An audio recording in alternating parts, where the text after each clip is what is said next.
Let's talk about how to get perfect corners on your border stamp every single time. That's coming up. Hello everyone, my name is Daniel Reese. This is Weaver Leather Supply. Today, we're going to be talking about how to get perfect corners on your border stamps every single time.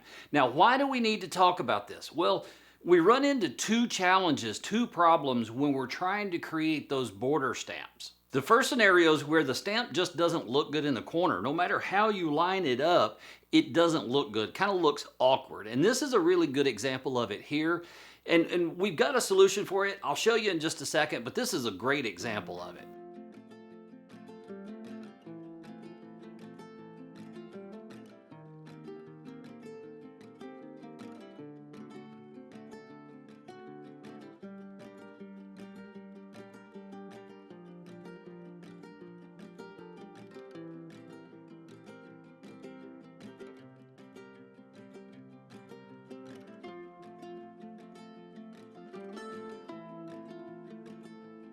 The second scenario is where we have too much room for one stamp, but not enough room for two stamps. Either that, or they're going to butt up one against each other and overlap. And that doesn't look good either. So what do? How do we prevent this? Well, today I'm going to show you a solution that guarantees that this will never happen again. So the first scenario, how do we fix that? Where we have a stamp that just doesn't look right in the corners.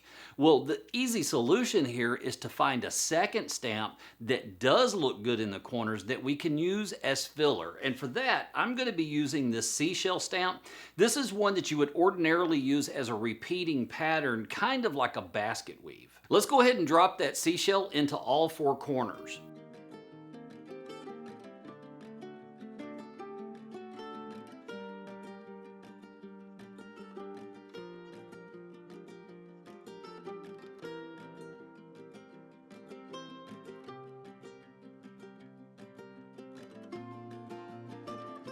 Once that's done, we can start our border stamp. But the challenge here is that second problem that we mentioned, and that is if we start on one end and just start working our way across the border, we're just kind of hoping that it works out.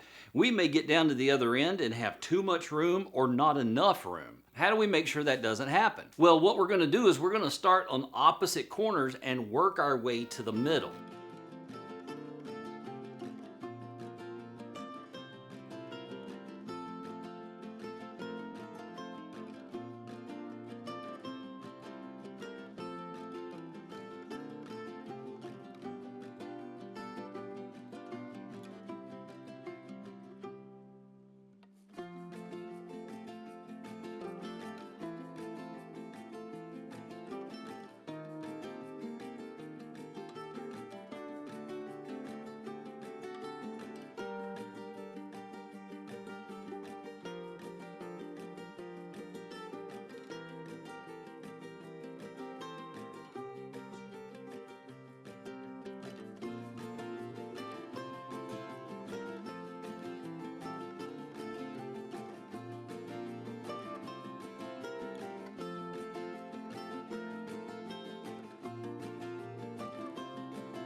As I get closer to the center, I'm going to start checking to see how it's going to line up. If I've got enough room for 2.5 stamps, I probably want to start adjusting my spacing now so that I can slowly eat up that extra space that I'm going to end up with.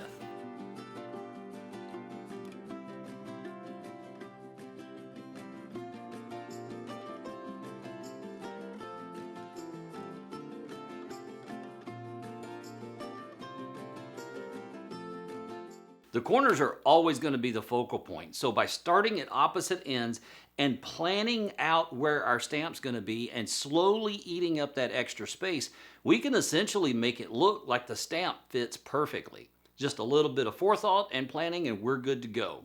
Well, that'll do it for this video. I will see you in the next one. In the meantime, go make something amazing.